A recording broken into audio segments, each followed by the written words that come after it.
3-game homestand against the Pittsburgh Steelers here in Week 7. Our band is back together. I'm JB along with DeMarco Farr, and fresh off his trip to NFL Europe, Maurice Jones-Dres. I missed you guys so much. I don't think you understand what it's like to watch a Rams game at I guess you would say midnight. It starts. Wow. And then you don't go to sleep till 3:34 possibly sometimes.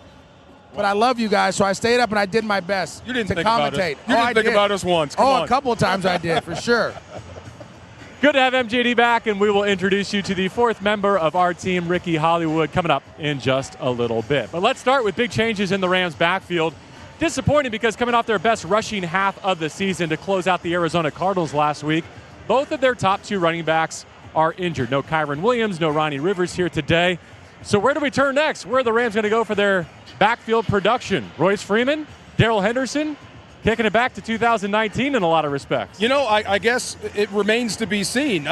You would think Darrell Henderson, because of his familiarity with this offense, I would love to see Zach Evans go, but he's young. We don't know what he doesn't know just yet. I'm sure he doesn't know what he doesn't know. So can't wait to see how they do it. Either way, no matter who starts, running the football will be by committee today by the Rams. As it should be. I think Royce Freeman has been here all year, and he gives you something a little bit different than Kyron Williams and Ronnie Rivers. A bigger back that I personally feel like should have had a better NFL career, but he was just never put in the right system, the right situation. The Rams are now a downhill football team. They want to go right downhill, make cuts. They don't want to go sideline to sideline. That's where Royce Freeman is best in the NFL. I think you bring in Darrell Henderson to come in the passing game, get a matchup on some of these linebackers, some of these defensive ends, and they like to drop in coverage, and find a way to use his quickness and explosiveness in the passing game to create space later on down the road. If you weren't taking your gap year, they might have called you. Listen, I was ready, JB. This might have been your best and last chance. Listen, I was ready, but I don't know. You know, at 38 years old, I don't know if they wanted to see me out here because I'm a little hungry. Oh, my God. All right. I'm a little testy. I like it. Earmuffs. You're not going to like what I'm about to say. Oh, boy. But you know how deflated the value of running backs has become in this league, unfortunately. DeMarco, is there an experiment to be had here today where last week's production, nothing against Kyron, had more to do with the 5 up front plus Tyler Higbee and the removal they were getting? You know, that's the guess I have. I mean, look, if it was Ronnie Rivers, if he was up and active last week, didn't get hurt, I think the same thing would have happened to the Cardinals defense. They just were not prepared for that pistol, and the Rams offensive line was doing a good job of knocking guys off the football. So I think that could have been just about anybody carrying the rock and having a great day. So if that continues against a Pittsburgh Steelers defense who is struggling against the run, yes, it does not matter which guy we're talking about. It'll be a good day running the football for the Rams. Understanding that everything we're going to say about the Steelers is subject to change because they're coming off their bye. They may have done some self-scouting and have a whole new look to them this season, but they've also been susceptible to some big receiver games. So I'm sure in the back of Matthew Stafford's mind, Cooper Kupp, Puka Nacua, Sean McVay, they know that there'll be some opportunities to attack this secondary today. Yeah, you know, the Steelers and Mike Tomlin, what they want to do is run cover two, right? Certain situations, and Mark, you know this, certain defensive coordinators are going to say, hey, we're going to be a blitz team. We're going to be a man team. The Steelers are going to go rush 4 or 5 and play cover 2. And they want you to kind of check the ball down. So there's going to be holes in the middle of the field. We've seen Sean McVay take advantage of teams like this. I think the most important thing is to protect. You have to protect 9 because those 2 bookends, they are coming with vengeance. Okay, we'll get to them in just a second, but let's give the Rams defense the honors first. We'll give them the T-box, okay? Because they just pitched another half shutout. Second half, no points allowed against the Arizona Cardinals as the Rams scored the final 23 in that Week 6 victory. So what impressed you most, DeMarco, about what Raheem Morris and company did last week against Arizona? Always putting up donuts for a second half is amazing. This is the National Football League where everyone gets paid to play, and you shut them out in the second half. That's always something special. But what I did like was the red zone stuff. 3-3 ball game. Cardinals have a chance to extend it. You make 3 good plays in the red zone, get out of there. Michael Hoyt with a good pressure forces the overthrow. Then the next time around, it's 6-3. Jonah Williams comes up big and makes a big play against the run to stop another drive, send you into halftime with some momentum. You come out like a house of fire. So I think what they did in the red zone was most impressive, getting after the quarterback and stopping the run. Christian Roseboom's first interception, same talking point there. How about the impression that Byron Young has made through just 6 games as a rookie? I mean, when you look at kind of what he's done, some games it doesn't seem like, hey, he's doing this. But it's the consistent effort and energy in learning to rush the quarterback. I think, again, a lot of guys don't come off the bus getting sacks. It's the effort, to continue the relentlessness to get after the quarterback and learn each week a new pass rush move, a new set, a new this, a new that. And those things, I think you're starting to see him stack those days together in practice, stack those games together, and he's having a tremendous season. A lot of his opportunities come from the early down success the Rams have up front, and that's going to be the theme of this game, right? When you look at the pass rushers, Highsmith and Watt, that Pittsburgh has, this is how they win games. They make a living attacking your quarterback. Oh, I'll tell you this, and I'm sorry, DeMar, I got to say this. The Pittsburgh Steelers win with defense. They're going back to the 1975 Steelers, the 2010, 2008 Steelers, where they're gonna hold you on offense, and their offense is just gonna run the ball and give them a break. Here, you got 3, 4, 5, 6 play break. Now you gotta get back out there and do it again. And they're gonna be physical. They want to get after you. They're gonna stop the run early. They're gonna unleash those pass rushers. It's important for the Rams to be efficient, have that balanced diet that we talked about of really just running the ball, making sure they're loading the box to try to stop the run so you can get those shots down the field. I know you said this earlier in the week, DeMarco, as we talked through this game, though. Who they are in known passing situations, who they are on third down, not necessarily who they are on the edge early down. You can have some success against Watt if you make him do things he doesn't want to do. Oh, absolutely. He's an absolute bird of prey. Think about this. He hovers until he sees an opportunity, and then bang, he's got you. But for the most part, he is controllable. Highsmith too, or Hightower too. They are controllable on 1st and 10, but you have to run it effectively to keep them off balance on third down. If you get in 3rd and long, they're going to get to you.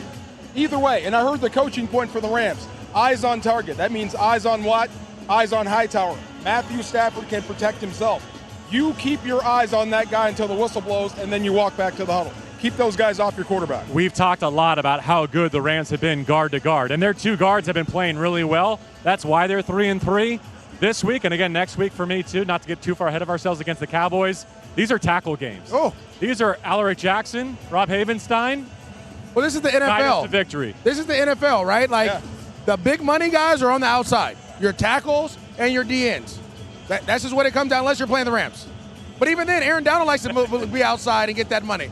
You got to show up. It's time for these tackles to kind of get baptized with a little bit of fire and see how they perform. You can make a lot of money blocking one guy. Oh, my God. You can make the Hall of Fame blocking one guy. Yeah, I was going to say, Tony Baselli, great job. How did you know? I know exactly what you're talking about. Speaking of big money, where's Ricky Hollywood? Let's get our rundown for Week 7. What an intro again, JB. Thank you, Big Money. That's my second nickname. Today is our LA Bold game day theme, and we're going to have Ice Cube and O'Shea Jackson Jr. performing at halftime. Cooper Kupp has teamed up with Nike to support the Royal High School football program, and it's a great story, so make sure you're following along on all Rams channels. Lastly, don't forget about Puka. He's tied for the lead in receptions with 50. He's second in the NFL with total targets at 70, and he's fourth in the NFL with total receiving yards at 598. So let's get Puka going today, JB. I like it. Erica Tamposi, the 4th member of our team, and remember DeMarco's promise from Between the Horns this week. Where's your Puka shells? If the Rams beat the Steelers today, DeMarco's flying to Dallas with Puka shells. Absolutely. The whole stadium last week. Like a 1990s middle school dance. The whole stadium had Puka shells last week. No. The entire stadium. Why do all the good things happen when I'm not here? What is going on around And he here? dropped one in the end zone. Imagine if he caught that. Oh, my God. Wow. All right, with some of black and yellow walking behind our camera here and filling in SoFi Stadium, let's talk about some former Pittsburgh Steelers now thriving here in Los Angeles. And we'll start with the Keller Witherspoon. Where would the Rams be in their secondary without Spoon, locking down some of the NFL's best? I mean, again, just off of what the stats are saying, he's given up, I want to say it's like below 40% and quarterback, all these different things. But what he does, very similar to what Jalen Ramsey did, he takes away their number one, and he forces you to play left-handed. And now it allows everyone else to go out there and go. Raheem Morris has done a great job of putting him in situations to be successful. He's done a great job of making the most out of those situations and those opportunities. Kenny Pickett plays with gloves on both hands. Yeah. Maybe make him play left-handed today. He's ready to do it. And then it might go down as the move of the summer. Trading for depth on the offensive line, getting Kevin Dotson out of Pittsburgh, and now starting at right guard for the Rams. He's been the highest graded guard in the National Football League since he took over that spot. As soon as we saw him, I'm like, this changes the math. Remember, we were trying to figure out your starting 5 since training camp, and then we saw this guy when they traded for him. Okay, well, how do we get him in the lineup? And then when we do, who goes to the bench? things have a funny way of working themselves out. But since he's been in, yeah, those combo blocks with him and Havenstein have been dangerous. Coleman, Shelton, and Dotson working back on linebackers. That won the game for you last week versus the Cardinals. We didn't talk enough about that, but he has been an excellent addition to this offensive line. All right, it's week 7, and let's just give a midseason reset. Where are we? The bye week, 3 games away. The trade deadline, 2 games away. And this wraps up a 3-game homestand. The Rams will not be back at SoFi Stadium for the better part of a month. With that, we turn our attention to our Pizza keys to the game. DeMarco, you have the honor. Wow, I'm going to go with sharpen up the edges. And we talked about Byron Young and how well he's coming along. And I am not surprised by his development. He was handed the starting job day 1. So he's taken most of the reps in practice and in games. I'm not surprised he's playing well in week 7. So, but I would like to see him and another guy show up in the same game. Michael Hoyt, or put Donald out there. But you need edge pressure against guys like Kenny Pickett. If not, they're going to run their offense and run through you. You got to sharpen those edges and get after that quarterback. Yeah, I'll say for me, it's a balanced diet, right? Everyone talks about how do you do. Just take your time. Understand the proteins. Understand the carbs. Understand running the ball sets up the big plays down the field. Attacking this team horizontally on the bubble screens, receiver screens, whatever you want, but also not forgetting about the running game. Last week, that second half, that first drive, that was important. I was watching you guys. I was watching you. I watch you all the time, and I missed Thursday. Yeah. But it was the Havenstein. Oh, yeah, Keep it going. When the offensive line starts getting in that kind of rhythm, that's what you do. You get them going forward. They'll protect your quarterback. They'll protect you. Ricky, these guys are talking diet. Can we talk Little Caesars, please? Let's have some Absolutely. pizza. I love pizza, right? Who doesn't? But I like the marriage between carbs and your protein and the plate method. Highly recommend. But I kind of want to bounce off that as well with the O-line. Let's keep Stafford's jersey clean today. It's a tough defense with the Steelers front 7. Let's stand together and keep Stafford's jersey clean today. Love that suggestion. Definitely a key to this game. Mine is similar. Did you know that Matthew Stafford has never defeated the Pittsburgh Steelers in his career? Only a couple of chances. Neither has Aaron Donald. So here's a chance to check that bingo card against the terrible Towels. But I'm going to steal a Maurice Jones-Dres special for my pizza key to the game this week. End every possession with a kick. Oh. If that's an extra point, we love those. If that's a field goal, we'll settle for that. But today's the type of day where there might not be anything wrong with a punt, because the Steelers thrive on takeaways. They've won 3 games. They've had 3 or more takeaways in every single one of those games. They've had 4 or more sacks in each of those wins. They got a couple defensive touchdowns. They've blocked a punt for a safety. Do not let Pittsburgh win today's game in that fashion. If they can string 75, 80-yard drives together on 12 plays, tip your cap, send them back to LAX. But Pickett and the Steelers have not proven an ability to do that.